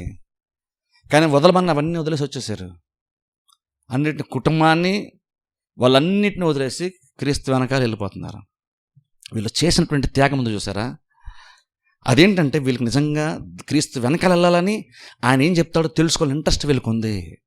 వాళ్ళకి నిజంగా అంత ఇంట్రెస్ట్ ఎలా ప్రూవ్ అవుతుందంటే వాళ్ళు వదిలేసి వచ్చినటువంటి కార్యాలు చూడండి. ఖాళీ ఉండి వచ్చినటువంటి వాళ్ళు కాదు వీళ్ళు, వదిలేసుకొని వచ్చినటువంటి వాళ్ళు. అంటే ఈ వాల్యూ అంటే వాళ్ళు తెలుసు. అన్నీ అక్కడ క్రీస్తు మారదు అంటున్నారు. అందుకనే నేను మీకు వాటిని బోధిస్తాను. ఒకసారి చూడండి, కొంచెం కింద చదువుతాను. చూడండి, మత్తయి సువార్త 13 కొంచెం కింద చదువు చేస్తాను చూడండి. అని మీకు మాత్రం బయలుపరచడానికి అవి అనుగ్రహించబడతాయని చెప్పిన తర్వాత 12 వచనం, కలిగిన వానికి ఇయ్యబడును, వానికి సమృద్ధిగా కలుగును, లేని వానికి కలిగినదియు వాని యొద్ద నుండి తీసివేయబడును. మరియు వారు చూచుండియో చూడరు, వినుచుండియో వినకయు గ్రహింపకను ఉన్నారు. సరే, వాళ్ళు వింటున్నారంట కానీ గ్రహించలేరు. వాళ్ళు క్రీస్తు బోధించారు, గ్రహించలేరు. మనకు ఇదే ప్రభు నువ్వే కదా సరిగ్గా అర్థం కాకుండా ఉండాలనే కదా చెప్పావు. నిజంగా వాళ్ళకి ఇంట్రెస్ట్ ఉంటే ఆయన మర్మంగా చెప్పినట్టు దాంట్లో కూడా వాళ్ళకి అర్థం అవుతుంది. లేదంటే తెలుసుకోవాలని ప్రయత్నం వాళ్ళు చేస్తారు. ఒకటి చెప్పాము, అర్థం కాలేదు, శిష్యులు వచ్చి ప్రభు అందరూ చెప్పావు కదా దాని భావం ఏంటని అడిగారు. వాళ్ళు వచ్చి అడిగారా? అడగలేదు. ఇంప్రూవ్ చేస్తుందంటే, నేను కావాలనే మర్మంగా చెప్పాను, మీకు అర్థం కాకుండా చెప్పాను, కానీ నువ్వు ప్రశ్న అయిపోయిన తర్వాత దాని గురించి చెప్పారు, దాని అదేంటని క్లారిటీగా నువ్వు అడగాలని ట్రై చేయలేదంటే అదేంటంటే నువ్వు అది నిజంగా తెలుసుకోవాలి ఇంట్రెస్ట్ నీకు లేదని క్రీస్తు ఇక్కడ చెప్తున్నారు. అందుకనే నేను వాళ్ళు చెప్పలేదు ఆ విషయాలు. వాళ్ళకి ఇంట్రెస్ట్ ఉంటే నిజంగా వాళ్ళు కూడా వచ్చి మీరు అన్నట్టు నన్ను అడిగేవాళ్ళు, కానీ వాళ్ళు అడగలేదు. అందుకే నేను వాళ్ళు చెప్పట్లేదు. అంటే అర్థం ఏంటంటే, నిజమేంటంటే బోధకుడు తనకు తెలిసిన జ్ఞానం అంతటిని అందరికీ చెప్పేసి తన గొప్పతనాన్ని చెప్పుకోవడానికి ప్రయత్నం చేయడు. ఎదుటోడు దాన్ని అర్థం చేసుకోగలడా లేదా అర్థం చేసుకుంటాడు. వాడు నిజంగా ఇంట్రెస్ట్ ఉందా లేదా తెలుసుకోవాలి. నిజంగా ఇంట్రెస్ట్ ఉన్నప్పుడు నోరు తెలిసి ఆ విషయాన్ని, అది సలహా కావచ్చు, ఒక మంచి ఆలోచన కావచ్చు, ఏదైనా సరే చెప్పాలనుకున్నప్పుడు, ఆ వ్యక్తి యొక్క డెవలప్మెంట్ కోసం, ప్రోగ్రెస్ కోసం చెప్పాలనుకున్నప్పుడు ఆ వ్యక్తి నిజంగా ఇంట్రెస్ట్ ఉందా లేదా తెలుసుకుని అప్పుడు నోరు తెరుస్తాడు. ఆ వ్యక్తి ఇంట్రెస్ట్ లేదు, చెప్పినా అర్థం చేసుకోడు, పెద్దగా వాల్యుబుల్గా ఉండదు అనుకున్నప్పుడు నోరు మూసుకునే ఉంటారు బోధకులు. వాళ్ళు ఇక్కడ వేసుకేసి అలాగే ఉన్నారు, సైలెంట్గా ఉండిపోయారు, వాళ్ళకి చెప్పలేదు. కానీ మీకు బోధిస్తాను, మీకు వాటిని అర్థం అంటే చెప్తాను, అవి మీ కొరకు ఉన్నాయి, రెడీగా మీకు సిద్ధపరచబడి ఉన్నాయి అని క్రీస్తు చెప్పారు. ఆ చెప్పిన కలిగిన వానికి ఇవ్వబడుతుంది. సరే, అంటే జ్ఞానం సంపాదించుకోవాలని వచ్చే రోజు కొంచెం జ్ఞానం సంపాదించుకున్నావు, నీకు ఇంకెక్కువ దేవుడు జ్ఞానం ఇస్తాడు. ఆ జ్ఞానం ఏముందిలేండి అనుకున్న వాడికి ఉన్న కొద్ది జ్ఞానం కూడా పోద్ది అని అలా మాడుతూ కింద చూడండి. 16 చదువుతాం చూడండి. అయితే మీ కన్నులు చూచున్నవి గనుక అవి ధన్యములైనవి, మీ చెవులు వినుచున్నవి గనుక అవి ధన్యములైనవి. 17 అనేక ప్రవక్తలు నీతిమంతులను మీరు చూచు వాటిని చూడగోరియు చూడకపోయిరి, మీరు విని వాటిని వినగోరియు వినకపోయిరని మీతో నిశ్చయంగా చెప్పుచున్నాను. ఇక్కడ చూడండి, చాలా పెద్ద మాట క్రీస్తు అంటున్నారు. ఏమన్నా తెలుసా? మీకంటే ముందు ఉన్న ప్రవక్తలు అంటే మోషే లాంటి వాళ్ళు, ఏలియా, ఎలీషా లాంటి వాళ్ళు అందరూ కూడా ప్రవక్తలు చాలామంది ఏదైతే చూడాలనుకున్నారో వాళ్ళది చూడలేకపోయారు, ఏదైతే వాళ్ళు వినాలనుకున్నారో వాళ్ళు వినలేకపోయారు. కానీ వాళ్ళు ఆశపడినటువంటిది వాళ్ళు చూడాలని ఆశపడింది మీరు చూస్తున్నారు. వాళ్ళు ఆశపడినటువంటి ఎవరినైతే చూడాలని ఆశపడ్డారో ఆయనతో మీరు మాట్లాడుతున్నారు. భక్తులు చాలామంది పూర్వీకులు అబ్రహాము లేదా మోషే లాంటి భక్తులందరూ కూడా చాలా ఆశపడ్డారట. కానీ వాళ్ళకి ఆ ఛాన్స్ వాళ్ళకి లేదు. కానీ క్రీస్తు అంటున్నారు, మీకు ఆ ఛాన్స్ దొరికింది, మీకు ఆ ఛాన్స్ దొరికింది. మనకంటే భక్తులు ఆశపడినా సరే వాళ్ళు దొరకనటువంటిది, ఆశపడినా సరే రానటువంటి ఒక స్థితి, వాళ్ళు ఆశపడినా సరే వాళ్ళు దొరకనటువంటి ఒక దాన్ని దేవుడు మనకి ఇచ్చాడు అంటే దాని విలువ మనకి తెలుస్తుందా? చాలామంది ఆశపడతారు బలంగా, కానీ వాళ్ళకి లేదు. మన పూర్వీకులు చాలామంది ఆశపడుతుంటారు చాలా విషయాలు, కానీ వాళ్ళకి లేదు అది. కానీ ఇప్పుడు దేవుడు మనకి ఇచ్చాడు. ఒక రకంగా చెప్పండి, ఇక్కడ క్రీస్తు గురించి తీసుకుందాం అనుకోండి, రక్షకుని గురించి చాలామంది భక్తులు మాట్లాడారు. వాళ్ళు ఆశపడ్డారు, రక్షకుని చూస్తే బాగుంది ఆశపడేటువంటి చాలామంది ఉన్నారు, కానీ అందరూ చూడలేదు. కానీ ఇప్పుడు అన్న క్రీస్తు వరకు చెప్పండి అన్నారు, వాళ్ళు ఎవరైతే చూడాలని ఆశపడ్డారో మీరు నాతో మీరు సహవాసమే చేస్తున్నారు. వాళ్ళు ఎవరి చేత మాట్లాడారో మీరు ఆయనతోనే మాట్లాడుతున్నారు, ఆయనే మీతో మాట్లాడుతున్నారు, ఆయనతోనే మీరు సహవాసం కూడా చేస్తున్నారు. మీరు ధన్యులు అంటున్నారు క్రీస్తు, మీరు ధన్యులు. సరే, వాళ్ళ ఆశపడిన దొరికినటువంటి దేవుడు మనకి ఇస్తున్నాడు. అప్పుడు ఇంకా అంత ఎక్కువ ఆశ మనకి యాక్చువల్గా ఉండాలి. ఎందుకంటే కలిగిన వానికి ఇవ్వబడుతుంది, సరే, లేనివని అద్దరు నుండి ఉన్నది కూడా తీసివేయబడుతుంది. జ్ఞానం కూడా ఎగ్జాక్ట్ అంతే. నువ్వు ఎంత ఎక్కువ ఆశపడతావు అంత ఎక్కువ జ్ఞానం వస్తుంది. జ్ఞానంలో ఇంకా డెవలప్మెంట్ అవుతూ ఉంటావు, ఎదుగుతూ ఉంటావు నువ్వు. అదే జ్ఞానం తృణీకరించు, అది నిన్ను దూరంగా అది పారిపోద్ది. ఇంక నువ్వు డబ్బు సంపాదించుకోవచ్చు ధనవంతునిలాగా, కానీ ఇంక నువ్వు దేవుడు వేరేవాడనే అంటాడు. ఎందుకంటే ఆ జ్ఞానము దేవుని దగ్గర వచ్చినటువంటిది కాదు. ఈ రోజులో ప్రాబ్లం ఏంటంటే ఎవరితో ఎలా మాట్లాడాలి, ఎవరిని ఎలా హ్యాండిల్ చేయాలి, సిట్యువేషన్ ఎలా, యూట్యూబ్లోకి వెళ్తే మీ బోర్డు దొరుకుతాయి అంటే అవన్నీ చూసి మీరు పాడైపోకుండా అంటాను. అవన్నీ చూసి మీరు పాడవద్దు. ఎవరితో ఎలా మాట్లాడాలి, ఎలా ప్రవర్తించాలనేది బైబిల్ మనకు చాలా బోధిస్తుంది. బైబిల్ జ్ఞానం సరిపోద్ది. యూట్యూబ్లోకి వెళ్ళే ఆ లోక సంబంధించి అల్పమైనటువంటి స్వార్థపూరితమైన జ్ఞానం నేర్చుకోవడానికి మీరు ప్రయత్నం చేయొద్దు. చాలామంది ఆన్లైన్లో యూట్యూబ్ చాలామంది చాలా బోధిస్తారు. ఎదుటిని ఎలా అర్థం చేసుకోవాలి, వెళ్తూ ఎలా మాట్లాడాలి, వాళ్ళు ఏదంటే నువ్వు తిరిగి ఎలా అనాలి, ఇవన్నీ యూట్యూబ్లో బోల్డ్ ఉంటాయి. ఆడియోస్ ఒకవేళ మీరు నేర్చుకోదని చెప్తున్నాను మీ అందరికీ. ఎందుకంటే అది ఎవరికి మంచిది, చాలా అందులో చాలా అజ్ఞానం ఉంటుంది. అది మనుషులను దూరపరుస్తుంది, నీకు అహంకారం ఇస్తుంది, నీకు ఇంకా విర్రవీగితనం స్థితిలో నువ్వు ఉంటావు. అది నీకు ఇంకా అజ్ఞానం నింపుతుంది. నువ్వు జ్ఞానం అనుకుంటా కదా, అజ్ఞానం. దేవుని యొక్క జ్ఞానం వేరు, ఇది వేరు. దేవుని జ్ఞానం చాలా ఉన్నతంగా ఉంటుంది. అది నీకు తృప్తినిస్తుంది, నీ జీవితాన్ని స్థితిగతులను నిన్ను మారుస్తుంది, నీతో చుట్టూన్న వాళ్ళ స్థితిగతులను కూడా అది మారుస్తుంది.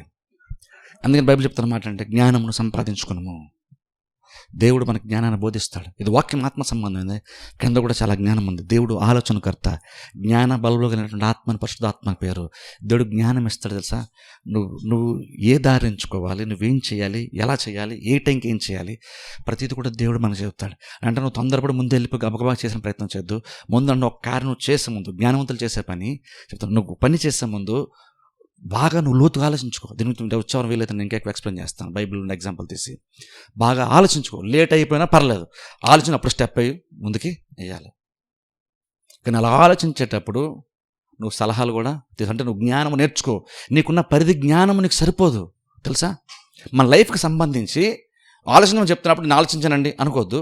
నువ్వు ఆలోచించుకున్నావు, కానీ ఎంతసేపు నువ్వు ఎంత ఆలోచించుకొని నీ జ్ఞాన పరిమితిలో నువ్వు ఆలోచిస్తున్నావు కదా, ఇంకొంచెం విస్తరించి ఇంకొక సపోర్ట్ నువ్వు తీసుకో. నేను ఇలా అనుకున్నాను కరెక్టే అవుతుందా, నేను ఇలా అనుకున్నాను ఈ దారి కరెక్టేనా, నేను అనుకున్నాను ఈ నిర్ణయం కరెక్టేనా, ఆలోచించినప్పుడు ఖచ్చితంగా దేవుడు మన జ్ఞానాన్ని, ఆ మనిషి జ్ఞానం ఇస్తాను కాదు, మనుషుల ద్వారా దేవుడే. ఎందుకంటే నువ్వు జ్ఞానం పోషిస్తున్నప్పుడు నువ్వు వినగలిగే చెవులు నీకుంటే మనుషుల ద్వారా దేవుడు నీతో కూడా మాట్లాడి నీకు ఆలోచన ఇస్తాడు దేవుడు తెలుసా. మనుషులకు సలహా తీసుకుని చెప్తున్నప్పుడు బేసిక్ దాని అర్థం ఏంటంటే ఆ మనిషి నీకంటే తెలియగలవాడు కాబట్టి నువ్వు సలహా తీసుకున్నాను కాదు. నేను చెప్పేది ఏంటంటే నువ్వు అల్టిమేట్ నువ్వు దేవుని యొక్క ఆలోచన వెతుకుతున్నావు మనుషుల్లో. అది మనుషుల యొక్క జ్ఞానం వెతుకుతున్నాను చెప్పట్లేదు నేను. నువ్వు ఏంటంటే నేను అనుకుంటుంది కరెక్టే కాదు అని కన్ఫర్మేషన్ కోసం 4-5 సలహాలు మనం తీసుకుంటాం. అది చందే కావచ్చు, పద్ధతి కావచ్చు, నీకు చాలా తెలిసి ఉండొచ్చు, కానీ నువ్వు వాళ్ళు ఏమంటారో అందులో చాలా చాలా ఉన్నతమైన స్థితి ఉంటుంది తెలుసు. అందులో ఇవన్నీ చర్చలో చూడండి, కొన్ని చేస్తున్నప్పుడు కూడా నాకు చాలా తెలుస్తుంది ఖచ్చితంగా. ఇప్పుడు వర్క్ చేస్తున్నాడు ఏమన్నా సరే అలచన నాకు తెలుస్తుంది, కానీ కొన్నిసార్లు అడుగుతాను కొంతమందిని ఏమనుకుంటున్నాను కరెక్టేనా, మీరేమంటారు, లేదు మీ ఆలోచన ఏంటి, అది కరెక్ట్ కాదనుకోండి, నాకు వచ్చిన బెటర్ అనిపిస్తే నేను చెప్పిందే చేస్తాను. ఏమో కొన్ని సందర్భాల్లో నాకంటే బెటర్గా కొన్నిసార్లు సలహా నాకు రావచ్చు, అది నేను మిస్ చేసుకోవాలి. అది నేను ఎందుకు మిస్ చేసుకోవాలి? ఇలాగ ప్రతి వాళ్ళం ఆలోచించాం అనుకోండి, మన లైఫ్లో చాలా డిసిషన్ మనం తీసుకోవచ్చు, మంచిగా తీసుకోవచ్చు, బెటర్గా మనకు ఆశీర్వాదం మనకి ఉంటుంది. జ్ఞానము సంపాదించుకోవాలి, జ్ఞానము ఘోషిస్తుంది. దేవుడు చెప్తున్నాడు, నువ్వు తలుచుకుంటే వెండిని వెతుకున్నట్టుగా నువ్వు కనుక వెతికితే జ్ఞానము దొరుకుతుంది. జ్ఞానం సంపాదించేవో తెలిసిన లైఫ్ చాలా ఈజీ మారిపోద్ది. నువ్వు ఎక్కువ కష్టపడకుండా నీకు ప్రతిఫలము వస్తుంది, ఏదైనా సరే కావచ్చు. నువ్వు ఎలాగో చేస్తావు, సంపాదించుకుంటున్నావు, డబ్బు సంగతి ప్రతిఫలము చెప్తున్నా. కొంచెం చేసే ముందు 2-3 సలహా తీసుకున్నావు అనుకో, ఇంకొంచెం బెటర్గా నువ్వు చేస్తావేమో, సులువుగా చేస్తావు, ఎక్కువ ప్రెషర్ లేకుండా చేస్తావేమో, చేసినప్పుడు ఇంకా బెటర్గా నీకు రిజల్ట్స్ వస్తాయి కదా. అందుకని జ్ఞానం సంపాదించుకోండి, జ్ఞానం కోసం అడగండి. మీ పిల్లలు కూడా జ్ఞానాన్ని బోధించండి. ఒక సామెత గ్రంథం చదువుకొని చెప్పండి, చక్కగా 30 అధ్యాయాలు ఉంటాయి. మా చిన్నప్పుడు మా మమ్మీ డాడీ అయితే నెలకు 31 రోజులు రోజుకి అధ్యాయం చదవమని చెప్పేవాళ్ళు. కరెక్ట్గా సరిపోయింది నెలకి, ఏదో నెలకు తగ్గట్టు కరెక్ట్గా దేవుడు రాసినట్టు. అది అలా చదువుకుంటే స్లోగా అది వాళ్ళ మైండ్లో కూడా పనిచేస్తుంటుంది. పిల్లలకి వేరే వేరే విషయాలు నేర్పొద్దు, ఈ జ్ఞానం సంపాదించుకోండి, మంచి జ్ఞానము నీకు ఉపయోగపడేది, 10 మందికి ఉపయోగపడే జ్ఞానం సంపాదించుకోమని మనం అలాగ ఆలోచించాలి. మన పిల్లలు కూడా అలాగనే చెప్పాలి. అలా బోధించినప్పుడు మనం జ్ఞానంతో మారుతాం. ఆ జ్ఞానంతో మన లైఫ్ను చాలా బెటర్గా మనం మార్చుకుంటాం. సొలొమోను అలా మార్చుకున్నాడు లైఫ్ని. అలాగే మనం కూడా దేవుని జ్ఞానం అడిగితే, ఇప్పటికీ మన వయసు 40, 50, 60 అవ్వచ్చు, ఇంకా నువ్వు తెలుసుకోవాల్సిన చాలా నిర్ణయాలు చాలా తీసుకోవాలి. నువ్వు దేవుని దగ్గరికి వెళ్ళి, ప్రభు నాకు కొంచెం జ్ఞానం దయచేయి. నిజంగా నువ్వు వెతికి దొరుకుతున్నప్పుడల్లా, దేవుడు వినిపిస్తున్నప్పుడల్లా నువ్వు వినగలిగితే, దేవుడు జ్ఞానంతో ఆలోచనతో దేవుడు నింపుతాడు. అంటే దేవుని యొక్క ఆలోచన కొరకు వెతకండి. నీకున్న జ్ఞాన పరిధిలోనే ప్రతిదీ చూడద్దు. దేవుని యొక్క జ్ఞానం ఏంటి, దేవుని యొక్క ఆలోచన ఏంటి, ఆలోచన తెలుసుకొని వెతికితే మనం క్లియర్గా ప్రతిదాన్ని మనం కనుగొండ సరైన దారిని మనం తెలుస్తుంది, క్లియర్గా వెళ్తాం. అది మనకు ఆశ్చర్యకరంగా ఉంటుంది. మన జీవితాలకు అందరూ కూడా మీకన్నా నాకన్నా సరే అంతే, జ్ఞానమే మనకు ప్రాముఖ్యం. మనకు ఎందుకు సరిపోవట్లేదు ఫైనాన్షియల్గా అంటే జ్ఞానం లేదు కాబట్టి సరిపోవట్లేదు. చిన్న ప్రాబ్లమ్స్ మనకి ఎందుకు, చిన్న డిస్టర్బెన్స్ మనకి ఎందుకు వస్తున్నాయి, జ్ఞానం లేదు కాబట్టి డిస్టర్బెన్స్ వస్తున్నాయి. చిన్న ఒత్తిళ్ళు ఎందుకు గురవుతున్నాం, మనం జ్ఞానం లేదు కాబట్టి ఒత్తిళ్ళు గురవుతున్నాం. ఇలా ప్రతిదీ ఎక్కడో దగ్గర చూసుకుంటే చిన్న మనకి ఇబ్బంది కలిగే ప్రతిదీ కూడా ఎక్కడో దగ్గర అజ్ఞానమే పనిచేస్తుంది మనకి. అందుకనే మనందరం కూడా ప్రార్థనలు ఉండాలంటే, మన ఆత్మ ఎదుగుదలతో పాటుగా ప్రభు నాకు జ్ఞానము దయచేయి. సొలొమోను ఎంత తీవ్రత అడిగాడు, అంతగానే నిజంగా తీవ్రత మనం అడిగితే దేవుడు ఎంత నమ్మదని వాడు ధారాళంగా మనకు సొలొమోను జ్ఞానం ఇచ్చాడు. నువ్వు కూడా అడుగు, ఖచ్చితంగా మనకు కూడా దేవుడు జ్ఞానాన్ని ఇస్తాడు. ఆ జ్ఞానం సంపాదించుకోవడానికి డబ్బులు ఖర్చు పెట్టండి, సమయాన్ని వెచ్చిందని పర్లేదు. డబ్బులు పోయినా జ్ఞానంతో సంపాదించుకుంటాం. టైం వేస్ట్ అని అనుకోవద్దు. జ్ఞానం సంపాదించుకునే విషయంలో టైం స్పెండ్ చేసి జ్ఞానం సంపాదించుకో. ఆ జ్ఞానంతో నువ్వు చాలా సమయాన్ని నువ్వు కాపాడుకుంటావు. ప్రార్థన చేస్తే అందరూ తల వంచి కళ్ళు మూసుకోండి.